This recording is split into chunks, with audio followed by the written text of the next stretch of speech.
Bonjour, alors on va parler aujourd'hui des pierres gravées qu'on trouve dans les Alpes entre la carrière de jadéite de Béga ou du mont Viso, ici à gauche sur la carte, mont Viso ici, Béga ici, et sur la ligne rouge qui permet d'aller jusqu'à au cadran du Pilat, dans le Pilat. On va s'intéresser à trois pierres gravées qui sont sur ce chemin, qui donc sont des pierres qui sont réputées avoir été gravées au néolithique. Une qui est ici, à côté de Rivoli, sur le chemin. C'est un chemin qu'on a calculé avec Google Maps en prenant l'option de se balader à pied. On passe ici à Rivoli. Il y en a une autre qui est dans ce coin-là, là, qui doit être celle-ci. Crodaléry, voilà. Et puis une troisième qui est ici, la pierre du Pertuis.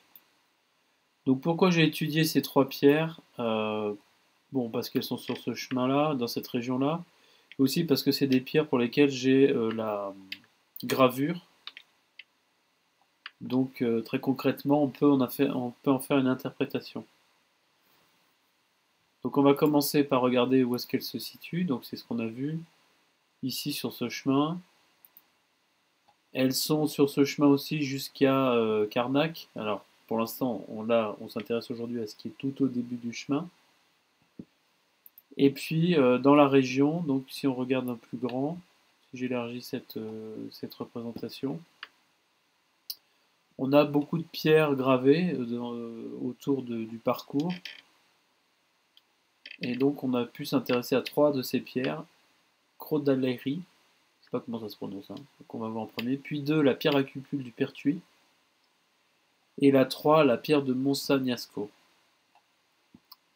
La première, Crodaléry, donc c'est une pierre qui est à flanc de montagne, qui est très bien documentée, qui est connue, et que quelqu'un a eu la gentillesse de reproduire.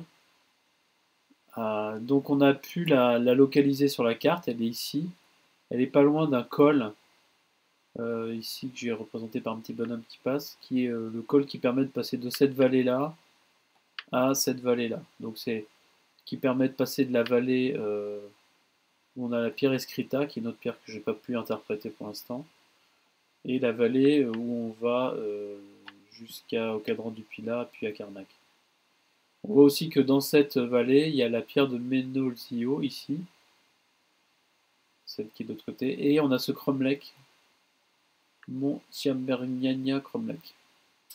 Donc il y a aussi tout ce qui est en violet, là, c'est des sites connus au néolithique, avec des petits grains de café, ce sont des menhirs, les cercles des cromlech, et avec des petits cheveux, là, c'est des pierres gravées. Cette pierre, je me suis dit, tiens, c'est quand même bizarre. Elle ressemble beaucoup à des lignes de crête ou à des écoulements. Et quand on a un paysage de montagne comme ça, je me suis fait l'idée de coller cette pierre sur ce paysage. Donc j'ai fait ce travail. Alors je l'ai tourné dans beaucoup de sens. Pour arriver à un moment où j'ai une espèce de sorte de confirmation multiple. C'est-à-dire qu'à la fois, si on prend cette orientation, on a le cromlech qui est ici, qui est représenté par une gravure ronde avec un trou au milieu. Si je reprends la photo, c'est cette chose-là, ici, là. Donc on a un rond creux. Si on prend, on a aussi la pierre de Menolzio qui est elle-même sur cette carte, la pierre de Crodaléry elle-même sur cette carte, et la pierre Escrita elle-même sur cette carte. On a aussi la route en rouge, là, qui est la route qui est aujourd'hui encore la route principale. Et puis on a cette ligne de crête, là. Et là, on est toujours sur les lignes de crête, ici. Et ce sont des moyens de marcher sans être encombré dans des fonds de vallée dans lesquels il y a des ruisseaux qui sont impraticables, parce qu'il y a soit beaucoup trop d'eau, soit des rochers qui s'accumulent, alors que sur les lignes de crête, on a une bonne vision, et en plus, il n'y a pas d'arbres, et il n'y a pas d'obstacles qui sont liés à des fonds de vallée. Donc mon hypothèse, c'est que cette orientation est la bonne, Et que peut-être ici, là, il faudra aller voir là si on n'a pas quelque chose qui serait à aller visiter pour voir. Donc, si ça est vrai, tous les points ici sont des points de repère qu'il faudra aller visiter un par un. Ensuite, on passe à la pierre à cupule du Pertuis. Donc, le Pertuis, c'est au-dessus dans la vallée de l'Arc. On a cette pierre au milieu d'un champ, un petit peu en hauteur. Et j'ai la chance. Donc, elle est située ici, là. Hein. Saint-Michel-de-Maurienne. La vallée de l'Arc, ça doit être la vallée de la Maurienne à ce moment-là. L'Arc se doit se jeter dans la Maurienne, je suppose. Ici, on a en violet encore tous les sites néolithiques que j'ai pu repérer dans la région. Alors, il y en a d'autres encore, hein, il y en a encore d'autres, mais ceux-là sont ceux où il y a des artefacts, des choses, soit des pierres gravées, soit cromlech ici à la Toussuire. Et ici, en forme de pizza, ce sont des pots de hache taillées au néolithique. Donc cette pierre du Pertuis, elle est ici dans un endroit où il y a plusieurs monuments. Il y a un dolmen et 2 pierres gravées. Donc là, il y a une accumulation de choses. Ça, c'est le dessin qui a été fait par je ne sais pas qui. On le retrouve sur randofotovanoise.fr. Quelqu'un a pris, donc c'est une pierre à pied. C'est-à-dire qu'il y a des pieds qui sont dessinés. Il y en a plusieurs dans les Alpes. Hein. Et le pied a une forme, c'est-à-dire que là où il y a les doigts de pied, c'est l'avant et le talon, c'est l'arrière. Donc ici, on voit qu'il y a des pieds qui sont orientés. Ce sont souvent par deux, même presque toujours normalement. Donc ils indiquent une direction. Ici, vers là, et enfin celui-là là, vers le haut à droite, et en face, ceux-là vers le bas à gauche. Donc là, on a un point de rencontre en fait. Hein. Donc quand je me suis dit, je vais coller pareil que pour la première pierre, je vais la coller sur le paysage et je vais la centrer sur elle-même. Alors ce qui m'a vraiment vraiment surpris, c'est que je n'ai pas eu besoin de faire tourner cette pierre pour qu'elle soit orientée. J'aimerais bien aller voir sur place comment elle est orientée sur place, parce que je n'ai pas bougé la photo, donc elle est orientée le nord en haut et le sud en bas. Je l'ai collée sur la carte. Alors j'ai un peu augmenté, diminué son échelle pour essayer de trouver des choses intéressantes. Et puis je me suis arrêté à ce niveau-là parce que j'avais des zones très montagneuses ici avec pas de circulation. Donc là, c'est toute la Chartreuse et puis là, c'est la Vanoise. Et puis des zones de vallée avec beaucoup plus de circulation. Ici, j'ai le virage de Grenoble. Je peux aller à gauche là ou je peux remonter là. Hein, les pieds vont dans ce sens-là ici et puis ici à gauche. Ça me paraissait quand même pas mal. Ça me paraissait quand même pas mal. Donc ensuite, je l'ai collé sur ma carte avec tous mes points du néolithique. Je retrouve ici une autre pierre au pied. Ça s'appelle d'ailleurs la roche au pied, je crois. Qui est ici. Donc je reprends le point noir qui est là, qu'on voit. Et en fait, ça correspond à un site où il y a une pierre gravée avec aussi des pieds. Ici, la pierre du Pertuis, elle est elle-même ici, avec en dessous, donc la pierre gravée qui est en dessous, et tout en bas le dolmen. Ici, j'ai le Châtelet, qui est un pic qu'on avait vu dans une autre vidéo, qui est pile à la latitude de la pierre des Trois Évêques et à la longitude du sommet des Écrins. Et là, ce qui m'a intéressé aussi, mais on va le voir après, c'est comment on pourrait interpréter ça. Donc ici, on voit que j'ai mis en bleu là, les chemins. Si on suit les pieds, on a un point de rencontre qui est au niveau du lac du Mont-Cenis. Et ici, on voit que, alors là, je vais repartir sur ma carte.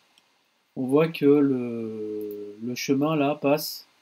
On remonte de Grenoble et on traverse ici, dans cette espèce de goulet. Donc si je reprends ma carte, on va y aller. C'est là. Et j'ai aussi, on voit en rouge en rouge le report à l'échelle des pierres du cadran du Pilat. Hein. Donc on a ici, je vais le redescendre. Voilà, cette ligne bleue que j'ai tracée. Je suis les pieds et je traverse là. Et donc ça veut dire je suis les pieds et je traverse ici. Et ici, on a, j'ai tracé en blanc, euh, bah, il n'y a pas 50 façons de traverser là. Il y a des espèces de vallées qui remontent là.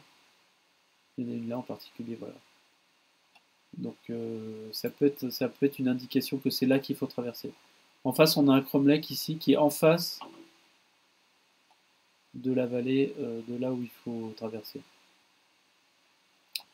Voilà, donc ça m'intéressait. Et puis j'ai encore fait deux représentations. Une en disant, bah là où je n'ai pas moi repéré de site néolithique, ah, donc là j'ai mis des flèches bleues, bah faudrait peut-être aller jeter un œil. Donc j'en ai mis quelques-uns là qui sont pas des traces de pied, vraiment franchement pas des traces de pied. Et franchement, il n'y a pas de site néolithique connu à ce stade. Donc ça serait intéressant d'envoyer des gens sur place. Alors pour repérer ces points-là, là par exemple pour repérer celui qui est ici là, j'ai croisé deux lignes entre deux points que je connais, entre quatre points que je connais. Là, et donc j'ai mis cette petite maison là à cet endroit-là, et ça correspond à une des pierres projetées du cadran du Pilat. Donc là, j'ai croisé mon truc. Ici, bon, là, c'est sur le chemin vers le Mont-Cenis et vers l'Italie. J'ai ce truc-là, il faudrait aller voir sur place s'il y a quelque chose.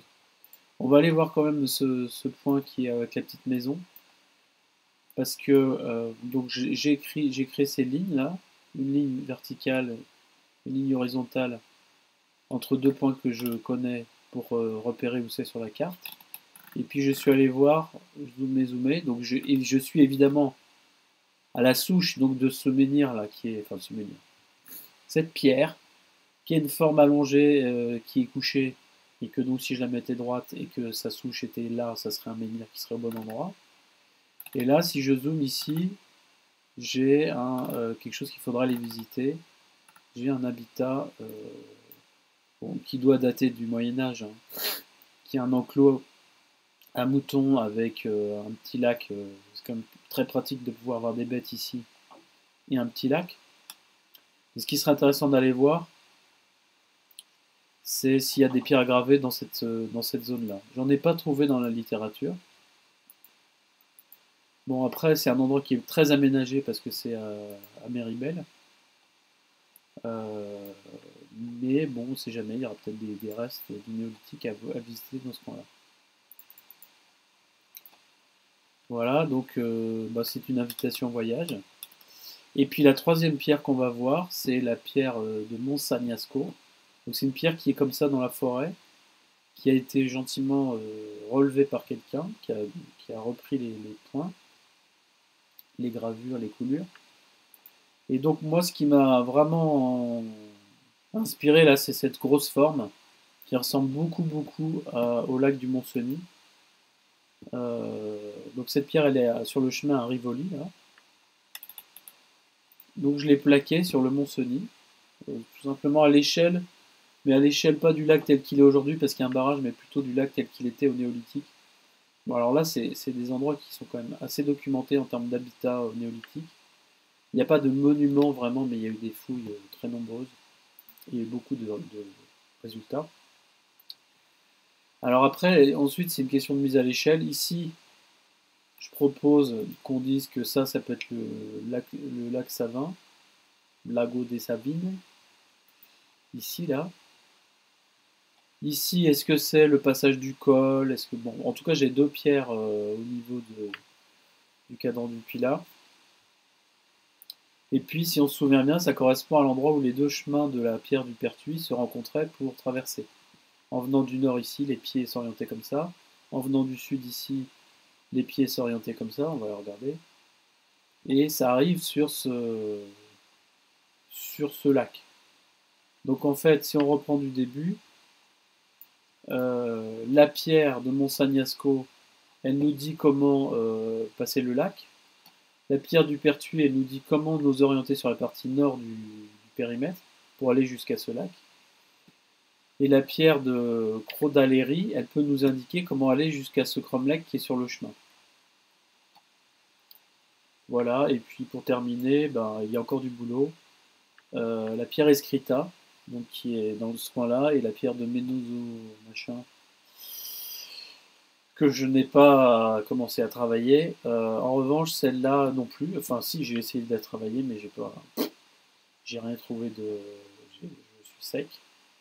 Je suis très sec et donc à vos cassettes, les amis. Voilà. Et donc cette vidéo, je vais la laisser à disposition dans le blog et aussi dans. Je vais la partager sur la page Facebook. À bientôt.